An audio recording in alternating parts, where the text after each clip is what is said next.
Audio 1 કાર્યકર્તા આચાર સંહિતા.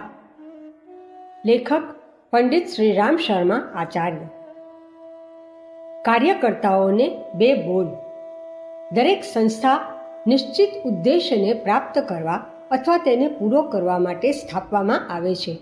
એ ઉદ્દેશ્યો પૂરા કરવામાં સંલગ્ન સભ્યો અને કાર્યકર્તાઓ માટે એક આચાર સંહિતા ઘડવી જરૂરી છે કે જેથી સભ્યો આચાર સંહિતાનું પાલન કરીને પોતાનું કાર્ય કરી શકે. પરમ પૂજ્ય ગુરુદેવ પણ પોતાના સંગઠનના કાર્યકર્તાઓને અમુક સમયે નિર્દેશ આપતા રહ્યા છે અને પોતાની અપેક્ષાઓ પ્રગટ કરતા હતા. એમના એ નિર્દેશ અને અપેક્ષાઓ જ આપણા કાર્યકર્તાઓની આચાર સંહિતા છે. રાજ્ય પોતાના નાગરિકો માટે કાયદા બનાવે છે અને એમનું ઉલ્લંઘન કરનારને દંડ કરે છે. સમાજ પણ પોતાના ઘટકો માટે વિધિ વિધાન બનાવે છે અને એનું પાલન ન કરનારાઓને સામાજિક દંડ કરે છે. સંસ્થાઓ પણ પોતાના સભ્યોને નિયમ પ્રમાણે દંડ કરે છે.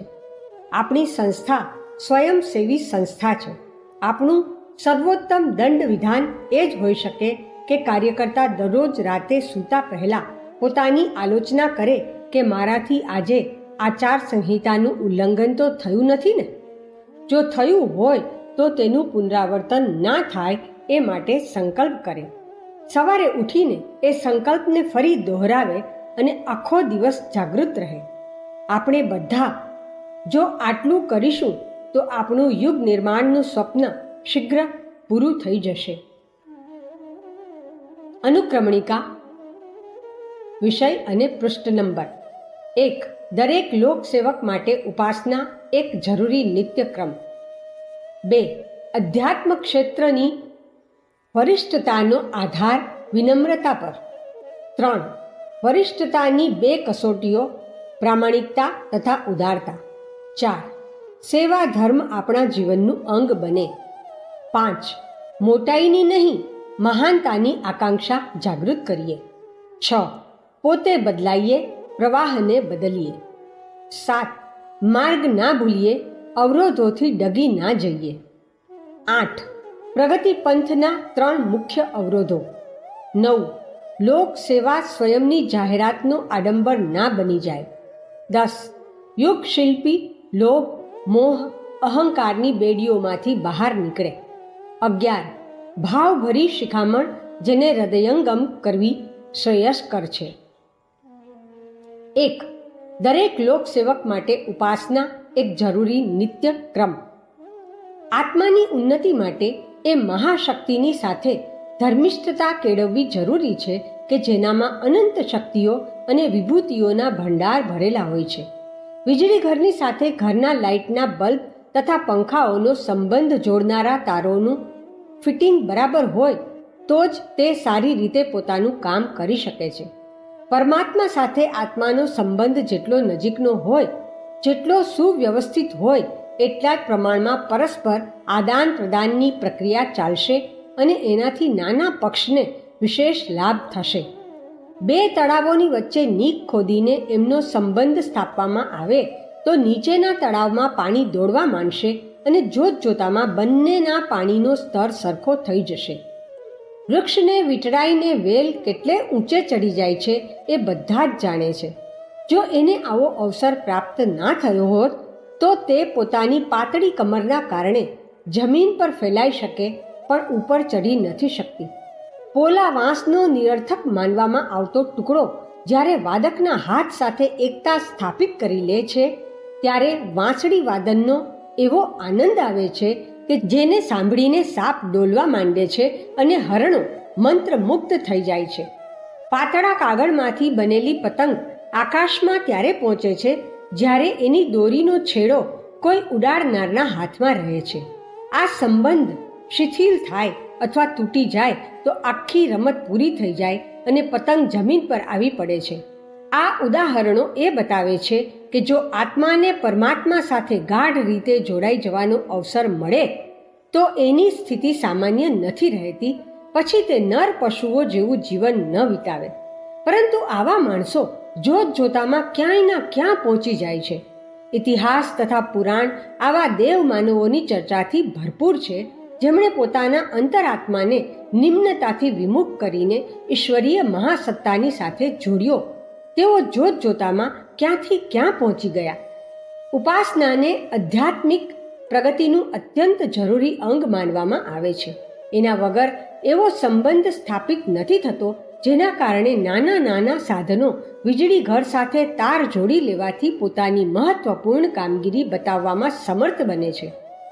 ઘરમાં heater, cooler, refrigerator, radio, television, telephone વગેરે ગમે તેટલા સુવિધાજનક સાધનો હોય, પણ એમનું મહત્વ ત્યારે જ છે જ્યારે એમના તાર વીજળી ઘર સાથે જોડાઈને એ શક્તિ ભંડારમાંથી પોતાના માટે જરૂરી શક્તિ પ્રાપ્ત કરી લેવાની વ્યવસ્થા ઊભી કરે છે. ઉપાસનાનું તત્વજ્ઞાન આ જ છે. એનો શબ્દાર્થ થાય છે ઉપ વત્તા આસન, અર્થાત અત્યંત નજીક બેસવું. પરમાત્મા અને આત્માને નજીક લાવવા માટે જ ઉપાસના કરવામાં આવે છે. વિશિષ્ટ શક્તિની આદાન પ્રદાનની પરંપરા આ રીતે જ ચાલે છે. ઉપાસનાની બે બાજુ છે, એક કર્મકાંડ, બીજી તાદાત્મ્ય. બંને શરીર અને પ્રાણની જેમ એકબીજા પર આધારિત અને એકબીજાના પૂરક છે. એકના વગર બીજાને ચમત્કાર પ્રદર્શિત કરવાનો અવસર જ નથી મળતો. વીજળીના બંને તાર જ્યારે મળે છે ત્યારે જ કરંટ શરૂ થાય છે. જુદા જુદા રહેવાથી કોઈ કામ બનશે જ નહીં. બંને પૈડા ધરી સાથે જોડાયેલા હોય અને સમાન ગતિમાં હોય ત્યારે જ ગાડી ચાલે છે. લાંબી યાત્રા બે પગના સહારે જ પૂરી થાય છે. ભલે ને એકના કપાઈ જવાથી એની મૂર્તિ લાકડાના પગ દ્વારા કેમ ના કરવામાં આવતી હોય. બંને હાથ વડે તાલી વગાડવાની ઉક્તિથી બધા પરિચિત છે. સંતાનોત્પાદનમાં નર અને નારી બંનેનો સહયોગ જોઈએ. બરાબર આ જ રીતે ઉપાસનાનું શાસ્ત્ર અને આપ્તજનોનું અનુમોદિત મહાત્મ્ય ચરિતાર્થ થાય છે. જ્યારે એનો કર્મકાંડ પ્રત્યક્ષ અને એકતાવાળો પરોક્ષ પક્ષ સમાન રૂપે સંયુક્ત સક્રિય થાય છે. જપ, ધ્યાન, પ્રાણાયામના ઉપાસનાત્મક કર્મકાંડોનું સ્વરૂપ બધા જ જાણે છે. જેમને આ જાણકારી ઓછી હોય તેઓ અનુભવી માર્ગદર્શકની સલાહ અને પ્રામાણિક ગ્રંથોનું અવલોકન કરીને એનું સમાધાન કરી શકે છે. સૌથી વધારે મહત્વપૂર્ણ વાત તાદાત્મ્ય, એકતા છે. એને જીવન સત્તામાં પ્રાણનું સ્થાન પ્રાપ્ત થયું છે. કર્મકાંડ તો શરીરની જેમ સાધન જ કહી શકાય. વાર તો તલવાર જ કરે છે. ખરેખર યુદ્ધના મોરચા પર જીતાડવા એ લોખંડ એટલું ચમત્કારિક નથી જેટલું પ્રત્યક્ષ નહીં દેખાનારું પરાક્રમ અને સાહસ છે. બરાબર એ જ રીતે ઉપાસનાના કર્મકાંડ પક્ષનો તલવાર જેવો ચમત્કારિક પ્રતિભાવ જોવો હોય તો એની પાછળ તાદાત્મ્ય, એકતા અને સમર્પણનો ભાવ નિયોજિત કર્યા વગર નહીં ચાલે. ઉપાસનાત્મક કર્મકાંડોમાં વિધિ વિધાનનું સ્વરૂપ પ્રજ્ઞા પરિજનોમાંથી બધા જ જાણે છે. સ્થાન, પૂજા, સાધનો, શરીર, વસ્ત્ર વગેરે ઉપરાંત મન અને અંતઃકરણ તથા ઇન્દ્રિયોને પવિત્ર રાખવાની પ્રેરણા આપવા માટે આચમન, ન્યાસ વગેરે કરવામાં આવે છે. પવિત્રતાના પ્રતીક તરીકે પાણી અને પ્રખરતાના પ્રતિનિધિ તરીકે દીપક અથવા કોઈ અન્ય સ્વરૂપે અગ્નિ સ્થાપન કરવામાં આવે છે.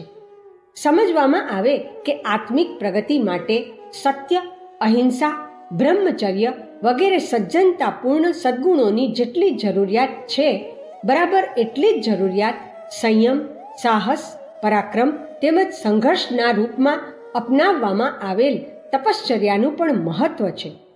પવિત્રતા અને પ્રખરતાનો સમન્વય પૂર્ણતાના લક્ષ્ય સુધી પહોંચાડે છે. માત્ર સંત સજ્જન બની રહેવાથી અને પૌરુષનો ત્યાગ કરીને કાયરોની જેમ બેસી રહેવાથી દીન દુર્બળો જેવી દયનીય સ્થિતિ બની જાય છે. મધ્યકાળની ભક્તિ આવા જ અધૂરાપણાથી ગ્રસિત રહેવાના કારણે ઉપહાસજનક બનવા લાગી. કર્મકાંડોના વિધિ વિધાન સમર્પણની ચેતના ઉત્પન્ન કરવા માટે અને પ્રેરણા આપવા માટે રચવામાં આવ્યા છે. સમર્પણ અર્થાત ભક્ત અને ભગવાનની અંતઃસ્થિતિનો સમન્વય, એકીકરણ. બીજા શબ્દોમાં ઈશ્વરીય અનુશાસન પ્રમાણે જીવનચર્યા નક્કી કરવી. પરબ્રહ્મ તો નિરાકાર છે, પણ ઉપાસના જે પરમાત્માની કરવામાં આવે છે એ તો આત્માનું જ શુદ્ધ સ્વરૂપ છે. વેદાંત દર્શનમાં એને સોહમ, શિવોહમ, તત્વમસી, અયમાત્મા, બ્રહ્મ વગેરે શબ્દોમાં અંતઃચેતનાની ઉચ્ચ સ્તરીય વિશિષ્ટતાઓથી હર્યાભર્યા ઉચ્ચ ગુણોના સમૂહને જ પરમાત્મા કહેવામાં આવે છે. એમની સાથે મિલન અને શરણાગતિનું સ્વરૂપ ત્યારે જ ઊભું થાય છે જ્યારે બંને વચ્ચે એકતા, એકાત્મતા સ્થાપિત થાય. એના માટે સાધક પોતાની જાતને કઠપૂતળીની સ્થિતિમાં રાખે છે અને પોતાના અવયવોને બાજીગરના હાથોમાં સોંપી દે છે. દર્શકોને મંત્રમુગ્ધ કરી નાખનારો ખેલ આ સ્થાપના કર્યા વગર થતો જ નથી. આત્માને પરમાત્માની ઉચ્ચ સ્તરીય પ્રેરણા અપનાવવાથી અને એ અનુસાર જીવનચર્યા બનાવવાથી જ ઉપાસનાનો સમગ્ર લાભ મળે છે. લાકડા અને અગ્નિની સમીપતાનું ફળ પ્રત્યક્ષ છે. લીલા લાકડા આગની નજીક પહોંચતા પહોંચતા પોતાની લીલાશ ગુમાવતા જાય છે અને તે અગ્નિની શક્તિથી ગરમી પ્રાપ્ત કરે છે. જ્યારે તે નજીક પહોંચે છે ત્યારે આગ અને લાકડા એક સ્વરૂપ, એક જેવા થઈ જાય છે. સાધકે પણ આવો જ ભાવ સમર્પણ કરીને ઈશ્વરીય અનુશાસન સાથે પોતાની જાતને એક રૂપ બનાવવી પડે છે.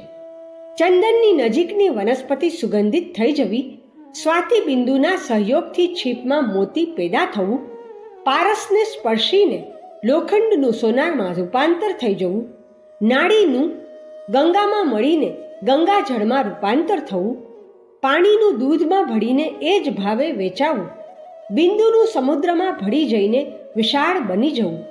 આવા અનેક ઉદાહરણો છે જેના આધારે એ સ્પષ્ટ થાય છે કે ભગવાન અને ભક્તની એકતા તથા ઉપાસનાનો સ્તર કેવો હોવો જોઈએ. સૃષ્ટિના આદિથી અત્યાર સુધી સાચા ભક્તોમાંથી દરેકે ઈશ્વરના શરણાગત બનવું પડ્યું છે. આત્મસમર્પણની હિંમત બતાવવી પડી છે. આનું વ્યવહારિક સ્વરૂપ છે ઈશ્વર અનુશાસનને, ઉત્કૃષ્ટ ચિંતન તેમજ આદર્શ કર્તૃત્વને પોતાની વિચારણા અને કાર્ય પદ્ધતિમાં સામેલ કરવા. જે આ તત્વદર્શનને જાણે છે, સ્વીકારે છે, એ સાચા ઈશ્વર ભક્તોને સુનિશ્ચિત રૂપથી આ લાભો મળ્યા છે, જેને ઉપાસનાના ફળ સ્વરૂપ ગણાવી શકાય. પત્ની પતિને આત્મસમર્પણ કરે છે, અર્થાત એની મરજી પ્રમાણે ચાલવા માટે પોતાની મનોભૂમિ તેમજ ક્રિયા પદ્ધતિને વાળી દેતી હોય છે. આ આત્મસમર્પણના બદલામાં તે પતિના વંશ, ગોત્ર, યશ તથા વૈભવની વારસદાર જ નહીં, અર્ધાંગિની પણ બની જતી હોય છે.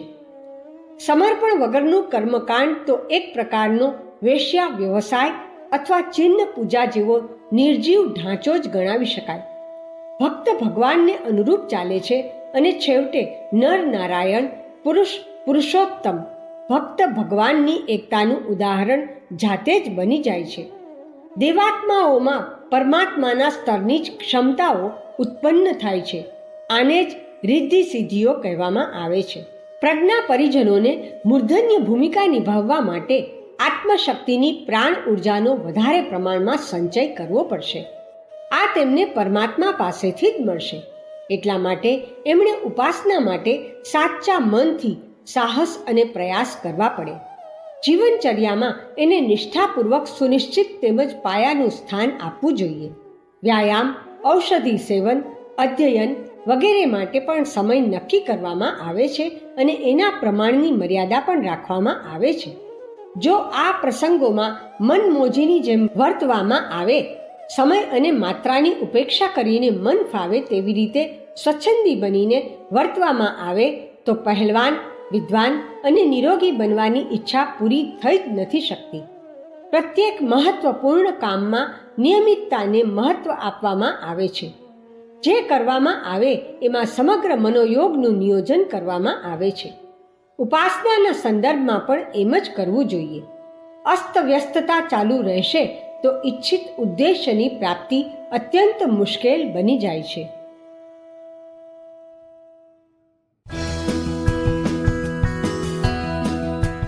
ઓડિયો 2 કાર્યકર્તા આચાર સંહિતા.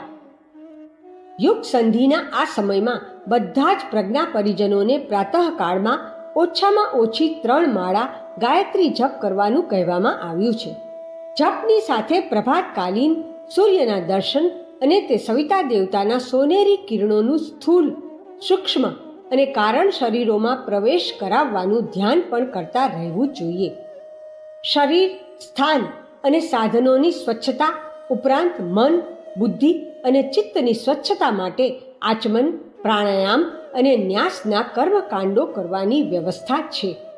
સામાન્ય પ્રાણાયામ તો પૂરક, કુંભક, રેચક દ્વારા પૂરા કરી શકાય છે, પણ જો એમાં વિશેષતા લાવવી હોય તો એને પ્રાણાકર્ષણ કક્ષા સુધી વિકસિત કરી લેવા જોઈએ. અહીંયા એનો ટૂંકમાં જ ઉલ્લેખ કરવામાં આવે છે, કારણ કે મોટા ભાગના પરિજનો એને પહેલેથી જ જાણે છે. જેઓ નથી જાણતા એમના માટે આ થોડીક લીટીઓમાં નામ નિર્દેશથી કામ ના ચાલે.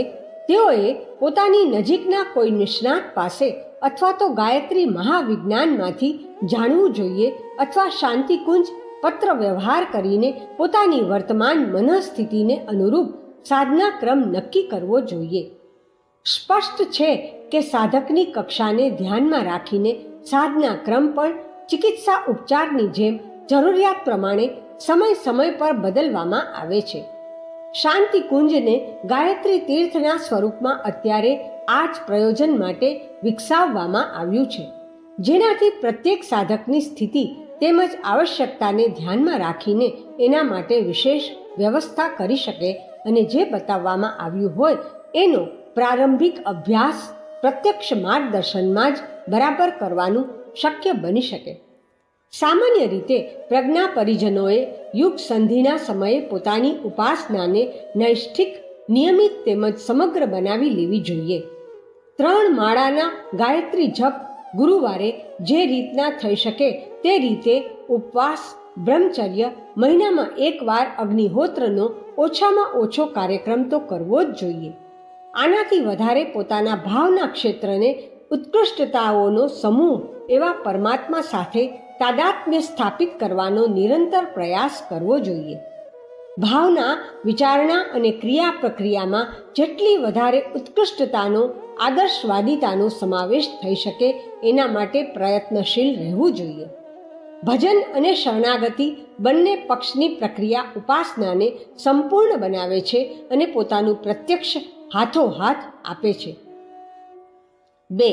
અધ્યાત્મ ક્ષેત્રની વરિષ્ઠતાનો આધાર વિનમ્રતા પર.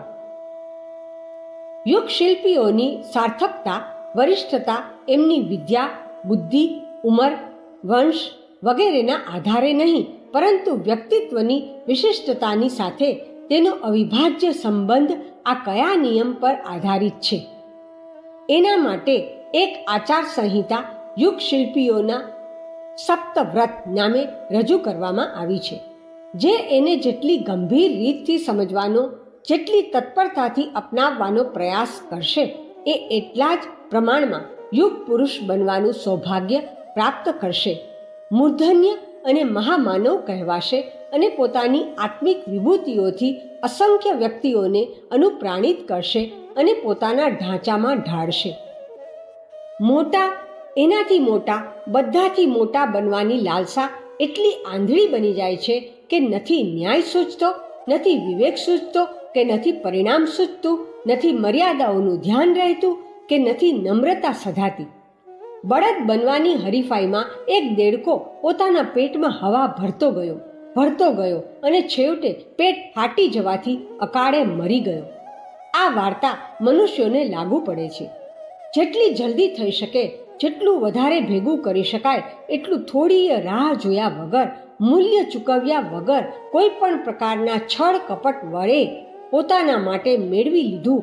આ જ છે સેવા માર્ગ પર ચાલનારાની દુર્ગતિ કરનારી લાલસા, ભાવનાત્મક અધોગતિ. આશ્ચર્ય થાય છે કે જો ખ્યાતિ, પદવીની આટલી બધી લાલચ હતી તો એના માટે બીજા માર્ગો પણ હાથ વગા થઈ શકતા હતા. એના માટે સેવાનો મુશ્કેલ માર્ગ શા માટે પસંદ કરવામાં આવે? અને જો પસંદ કરી જ લીધો હોય તો સેવાની અભિન્ન સખી નમ્રતાને પણ સાથે લઈને જ ચાલવું જોઈએ. સેવા ધર્મની સાથે શાલીનતાનો સમન્વય થવો જોઈએ. લોક સેવક નિસ્પૃહ અને વિનમ્ર હોવો જોઈએ. એમાં જ એના ગૌરવ અને ઉજ્જવળ ભવિષ્યની સંભાવના છે. જેઓ મોટાઈ લૂંટવા સાથીઓની સરખામણીમાં વધારે ચમકવાનો પ્રયત્ન કરશે એ ઊંધા મોઢે પડશે અને એમના દાંત તૂટી જશે. સાથી શું કામ બીજાનું અભિમાન સહન કરે? કોઈ મોટો બને એટલે પોતે પોતાની જાતને નાની શા માટે માને? સુંદ ઉપસુંદની કથા પ્રસિદ્ધ છે. એક સુંદરી પર આકર્ષાઈને બંને અંદરો અંદર ઝઘડી પડ્યા અને છેવટે મૃત્યુ પામ્યા. મોગલોએ કેટલીય પેઢીઓ સુધી બાપ અને ભાઈઓની છાતી પર ચઢીને ગાદી પડાવી.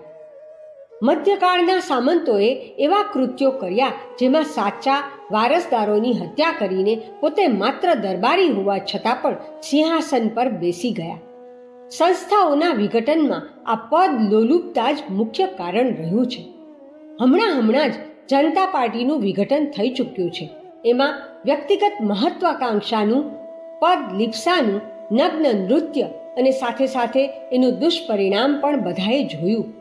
કૌરવો ચક્રવર્તી યુધિષ્ઠિરના અનુશાસનમાં ના રહ્યા અને પોતાનું સ્વતંત્ર વર્ચસ્વ જમાવવાના હેતુથી વ્યાકુળ કૌરવોએ એવી નીતિ અપનાવી જે અંતે મહાભારતના રૂપમાં વિનાશનું કારણ બની.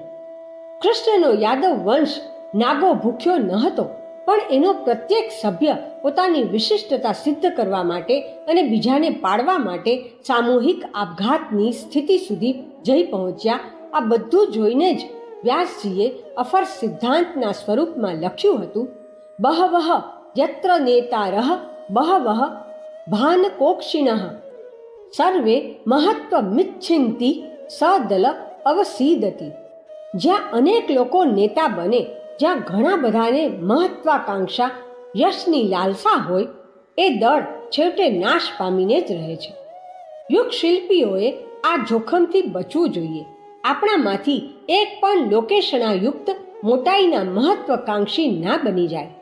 જે યુગ શિલ્પી વિશ્વ વિનાશને રોકવા આગળ આવ્યા છે એ જ જો મહત્વાકાંક્ષા અપનાવીને સાથીઓની પાછળ ધકેલશે, પોતાનો ચહેરો ચમકાવવા માટે હરીફાઈ કરશે, તો પોતાના પગ પર કુહાડી મારશે અને આ મિશનને નષ્ટ કરીને રહેશે કે જે નાવમાં તેઓ જાતે જ બેઠા છે.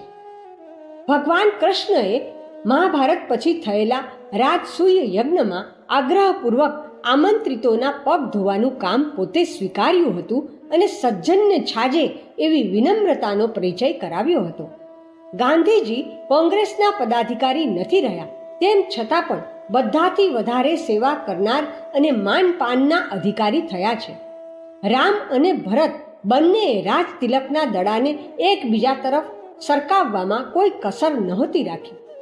ચાણક્ય ઝૂંપડીમાં રહેતા હતા કે જેથી રાજમદ એમને સ્પર્શે નહીં, અને કોઈ સાથીના મનમાં પ્રધાનમંત્રીનો ઠાઠ જોઈને એવી જ લાલસા ના ઉપજે. રાજા જનક હળ જોડતા હતા.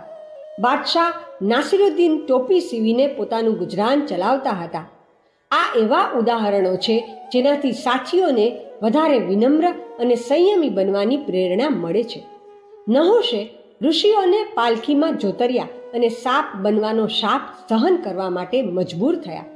પેશવાઓના મુખ્ય ન્યાયાધીશ રામશાસ્ત્રીની પત્ની જ્યારે રાજમહેલથી કિંમતી વસ્ત્ર આભૂષણની ભેટ લઈને ઘેર આવી ત્યારે તેઓએ દરવાજા બંધ કરી દીધા અને કહ્યું કે બ્રાહ્મણની પત્નીએ આ પરિગ્રહનો આદર્શ સ્વીકારવો પડશે, નહીં તો વિનમ્રતાની સંપત્તિ હાથમાંથી સરકી જશે અને આપણે દ્રોણાચાર્યની જેમ નોકર બની જઈશું અને કંઈ પણ કરવા માટે તૈયાર થવું પડશે. યુગ શિલ્પીઓએ રાજકારણી લોકોની જેમ મોટાઈ, ઠાઠ, વૈભવની ના તો કામના કરવી જોઈએ અને ના તો એના માટે પોતાના પવિત્ર ક્ષેત્રમાં હાથ પગ પછાડીને ઈર્ષા અને દ્વેષના બીજ વાવવા જોઈએ.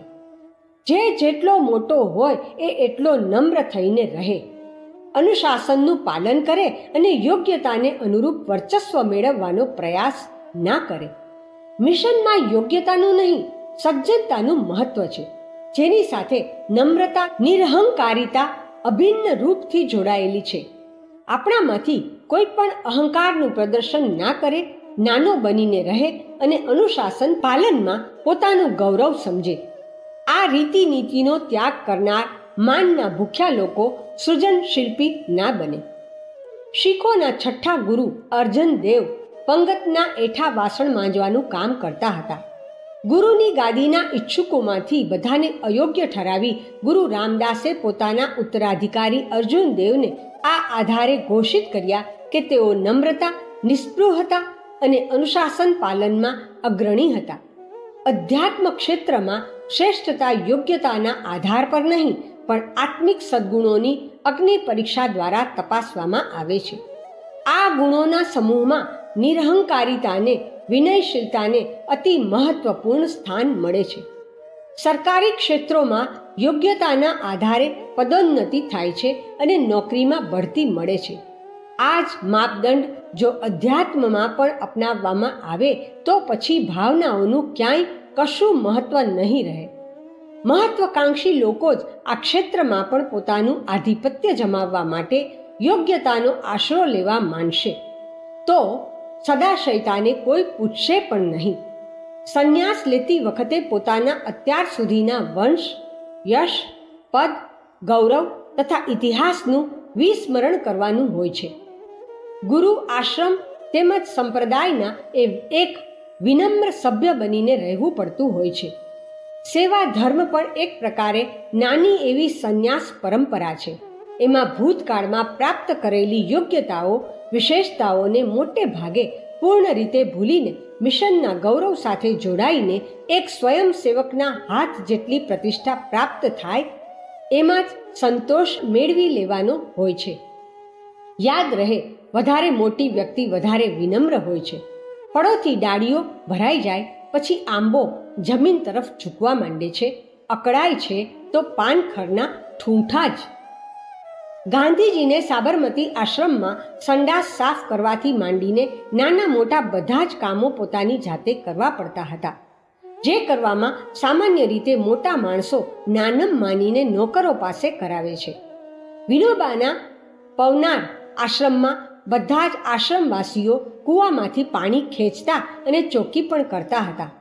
શાંતિકુંજના પ્રત્યેક કાર્યકર્તાને સફાઈ અને ચોકીદારીનું કામ પોતાની જાતે જ કરવું પડે છે. અહીંયા કોઈ મહત્તર નથી. શૌચાલય, નિકીઓ, સ્નાનાગાર બધા જ ભેગા મળીને સાફ કરે છે. નેતાગીરી માટે ઝઘડો ઊભો કરનારા ક્ષેત્રો બીજા હોઈ શકે, પરંતુ સેવા ધર્મમાં આ રીતે લાલસાનું વરવું પ્રદર્શન સહન ના કરી શકાય.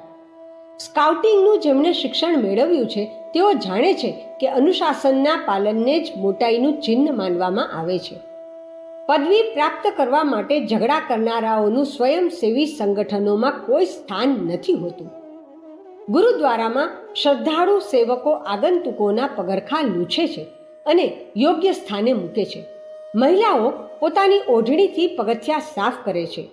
ઇઝરાયેલની ભૂતપૂર્વ પ્રધાનમંત્રી ગોલ્ડા મેયર સરકારી કર્મચારીઓની કચેરીઓમાં પોતે જ જતી અને સમાધાન તથા માર્ગદર્શન ઊભા હરતા ફરતા કરતી હતી.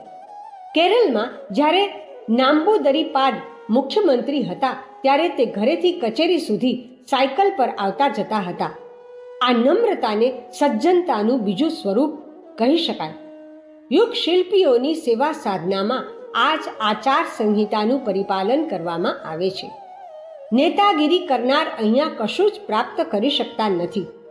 પોતાની પ્રતિષ્ઠાનું શ્રાદ્ધ તર્પણ પોતાની જાતે જ કરે છે. સાધુ બ્રાહ્મણ પરંપરામાં અપરિગ્રહ, સાદગી, મિતવ્યયિતા તથા નમ્રતાને મોટાઈનું પ્રતીક માનવામાં આવે છે.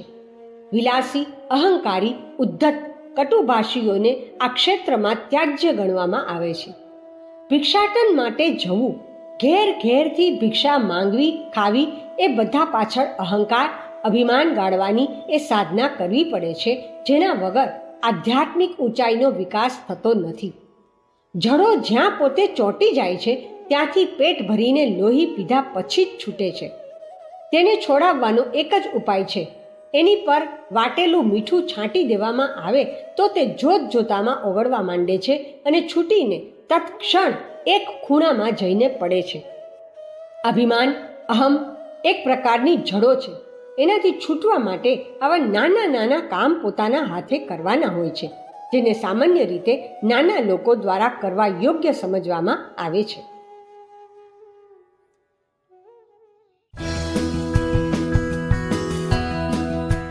ઓડિયો 3 કાર્યકર્તા આચાર સંહિતા.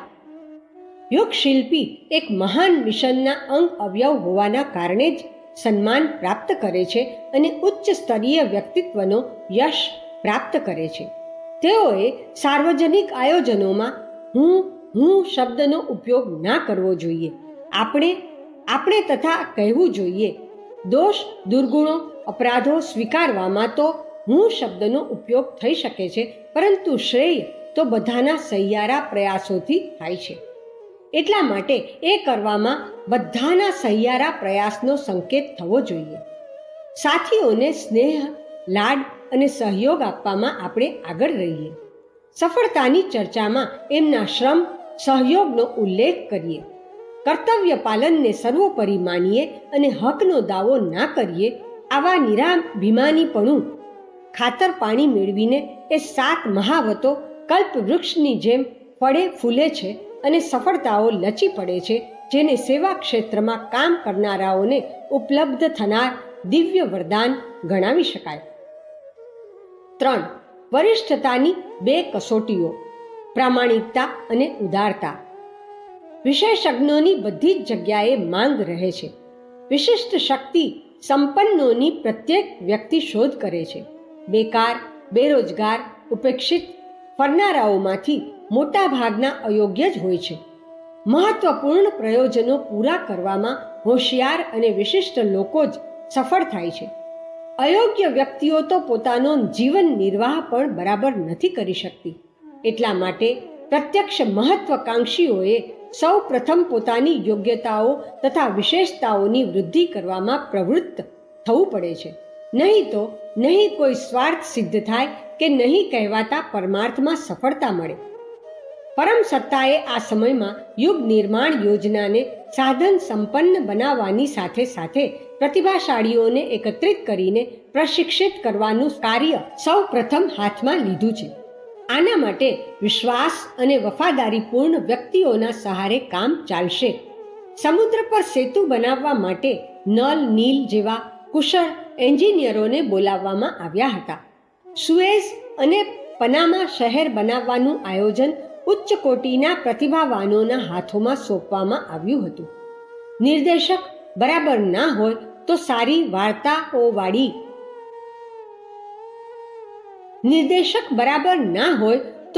વાર્તાઓવાળી સિનેમા પણ નિષ્ફળ જાય છે. અયોગ્ય લોકોને સોંપવામાં આવેલા અન્ય કાર્યો પણ ખોટ સાથે અસફળ થાય છે. સંસારના પ્રત્યેક ક્ષેત્રમાં વિશિષ્ટતા અને યોગ્યતાની જ વધારે માંગ છે. મહાન પરિવર્તનો માટે નિર્માણ પામેલી મહાન ક્રાંતિઓ પણ ઉચ્ચ સ્તરીય નેતૃત્વમાં જ સંપન્ન થઈ છે. મહાપરિવર્તનની આ વિષમ પરિસ્થિતિમાં વિશ્વનું અભિનવ નિર્માણ કરવા માટે શ્રદ્ધા, પ્રજ્ઞા અને નિષ્ઠાના સ્વામીઓને આમંત્રિત કરવાની હાકલ પાડવામાં આવી રહી છે. તો એમાં આશ્ચર્ય થાય ખરું? મહાકાળે પ્રાણવાનોને યુગ ધર્મને ઓળખવા અને મુશ્કેલીના સમયમાં કામ આવા જ પ્રકારના આમંત્રણ, આહવાન 10 દિશાઓમાંથી આપવાનું શરૂ કરી દીધું છે. જેમની ભાવ સંવેદના અને આદર્શવાદી સાહસિકતા જીવંત છે, એ કંઈક કરી છૂટવા માટે આગલી હરોળમાં ઊભા રહેવાની તૈયારી પણ કરી રહ્યા છે.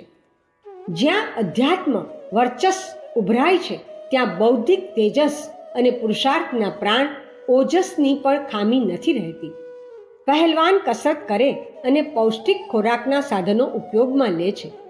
વિદ્વાન બનનારાઓએ યોગ્ય સાહિત્ય અને નિષ્ણાત અધ્યાપકોનો આશ્રય લેવો પડે છે.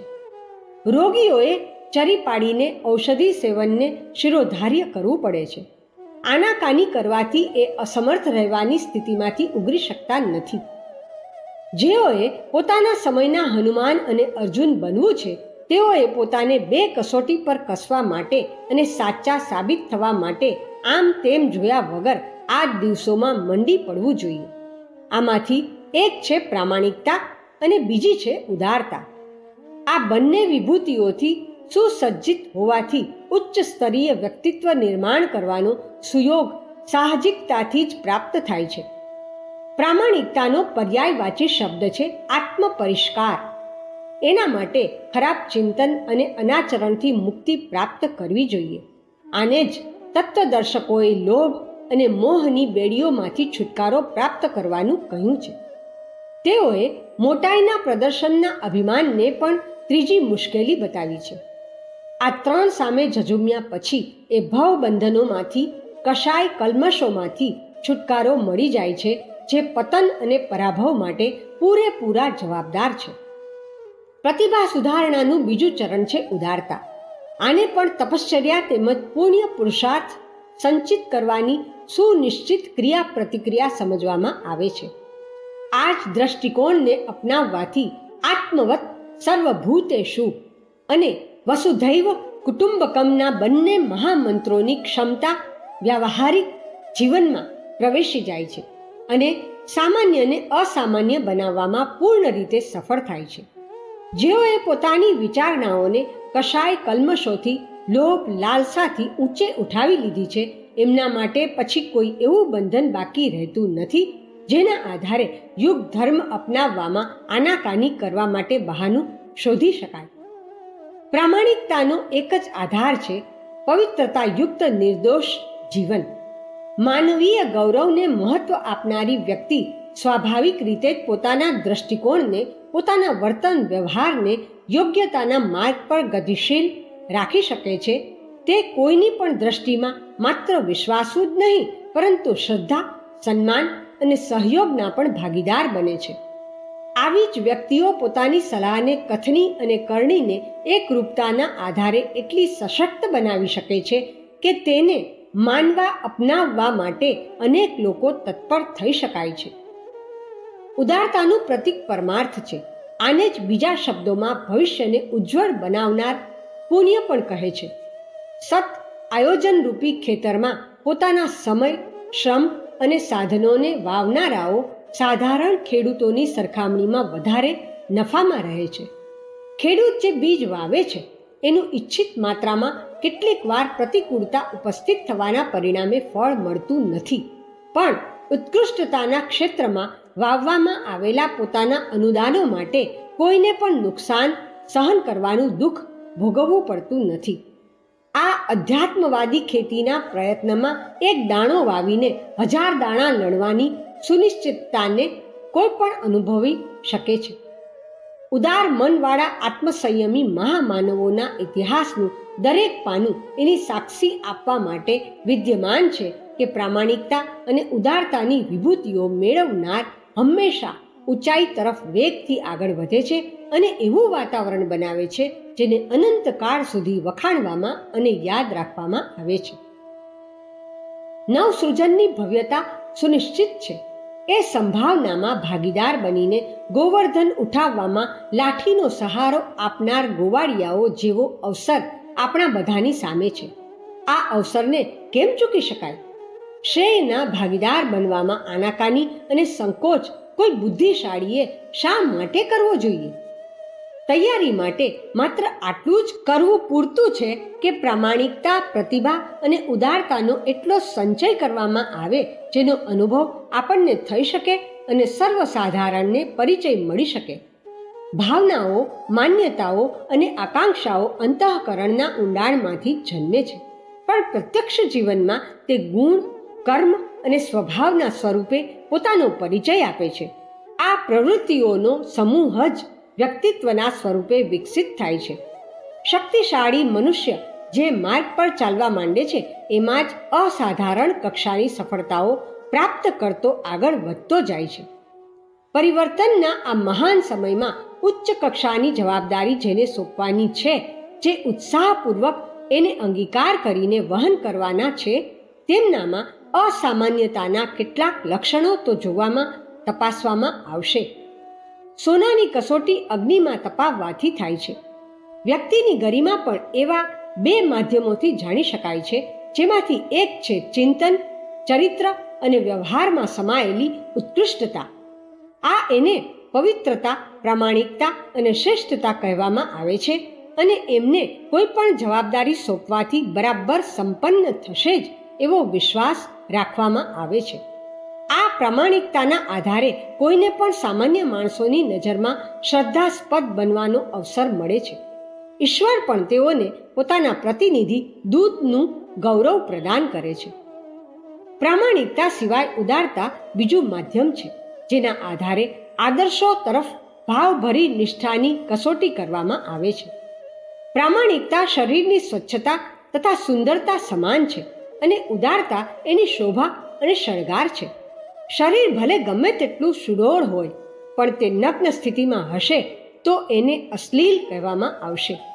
હીરો અસલી હોય એ જરૂરી છે પણ એને ચમકાવવા માટે પથ્થર પર પહેલ પાડવામાં આવે છે. વર કન્યા લગ્ન સમયે સુંદર વસ્ત્રો પરિધાન કરે છે.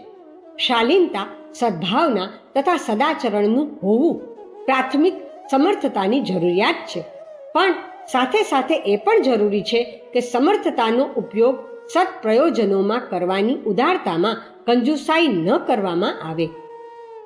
નવયુગ માટે જેમણે સર્જકોની ભૂમિકા નિભાવવાની છે એમની પસંદગી પ્રામાણિકતા અને ઉદારતાના આધારે કરવામાં આવશે. શ્રેય લાભ પણ એમના જ ભાગમાં આવશે. 4. સેવા ધર્મ આપણા જીવનનું અંગ બને. સેવા ધર્મ જ અધ્યાત્મનું પ્રાપ્ત ફળ છે. પરમાર્થ માર્ગ પર આગળ વધનારાઓએ સેવા ધર્મ અપનાવવો જ પડે છે. જેના હૃદયમાં દયા, કરુણા, પ્રેમ અને ઉદારતા છે એ જ સાચો અધ્યાત્મવાદી છે. આ સદ્ગુણોની દિવ્ય વિભૂતિઓનો જીવન ક્રમમાં સમાવેશ કરવા માટે સેવા ધર્મ અપનાવ્યા સિવાય બીજો કોઈ રસ્તો નથી. ભારતીય ધર્મમાં દાનનું અત્યંત મહત્વ છે. નાનાથી માંડીને મોટા સંકલ્પો લેવા માટે દેવ દર્શન સુધી કોઈ પણ કામ દાન વિના શરૂ નથી થતું. દાન પુણ્ય આ બંને શબ્દો એક રીતે પર્યાયવાચી બની ગયા છે. દાનમાં જ પુણ્ય છે. પુણ્ય ત્યારે જ થશે જ્યારે દાન કરવામાં આવશે. આ માન્યતા સિદ્ધાંતની દ્રષ્ટિએ બરાબર છે. ભગવાન તો કોઈની પણ આંતરિક ઉદારતા જોઈને જ ખુશ થાય છે.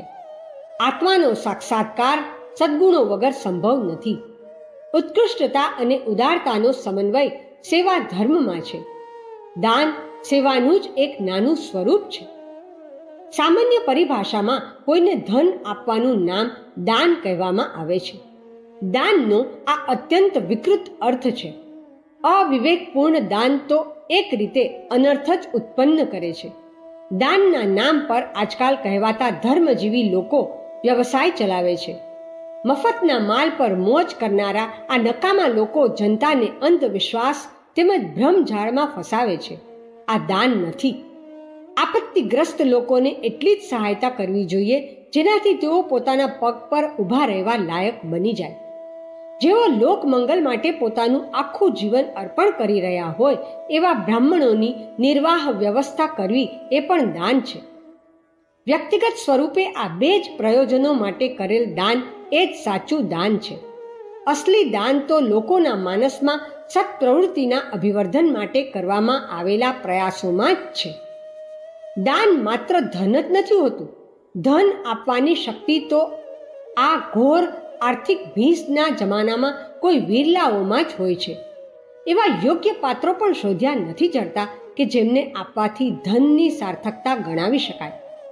સર્વસાધારણ વ્યક્તિઓ માટે યોગ્ય દાન પુણ્ય, શ્રમ, સમય અને બુદ્ધિ આપીને કરવામાં આવતા પરમાર્થના કાર્યોથી જ કરી શકાય છે. પોતાની આજીવિકાનો એક અંશ આ રીતે સત્કાર્યોમાં વાપરી શકાય છે. સેવા ધર્મનું આ જ સ્વરૂપ છે. જે પ્રયત્નોથી આ સંસાર વધારે સુંદર, વધારે ઉન્નત, વધારે ઉત્કૃષ્ટ, વધારે સદ્ભાવના યુક્ત તથા વધારે સમર્થ બને એ જ સેવા ધર્મની સાચી ભૂમિકા અદા કરે છે. મફતમાં અયોગ્ય વ્યક્તિઓને લાભ આપવાના પ્રયત્નો સસ્તી વાહ કરાવી શકે છે, પરંતુ એનાથી મફતિયા દુષ્પ્રવૃત્તિ જ વધે છે. અન્ન ક્ષેત્ર, પરબ, ધર્મશાળાઓ ચલાવવામાં અને બ્રહ્મ ભોજન કરાવવાને લોકો દાન પુણ્ય માની લે છે. ખરેખર કરવું એ જોઈએ કે શ્રમ કરીને ભોજન મેળવવાની, પોતે જ કૂવામાંથી પાણી ખેંચીને પાણી પીવાની, યોગ્ય ભાડું આપીને રહેવાની અને જે લોકો લોકમંગલમાં પ્રવૃત્ત થયા છે એવા બ્રાહ્મણોના નિભાવની વ્યવસ્થા થવી જોઈએ. જેઓ સરળતાથી પોતાનું કામ ચલાવી શકે છે અને ખરેખર આર્થિક તંગી નથી, એમને મફતમાં લાભ આપવો એ એક અર્થહીન જ નહીં પરંતુ હાનિકારક પ્રયોગ છે. એના માટે લોકો બીજાનું દાન નિર્લજ્જ થઈને સ્વીકારે છે, જ્યારે ખરેખર એનો સ્વીકાર અપંગ, અશક્તિમાન અથવા લોકસેવકોએ જ કરવો જોઈએ.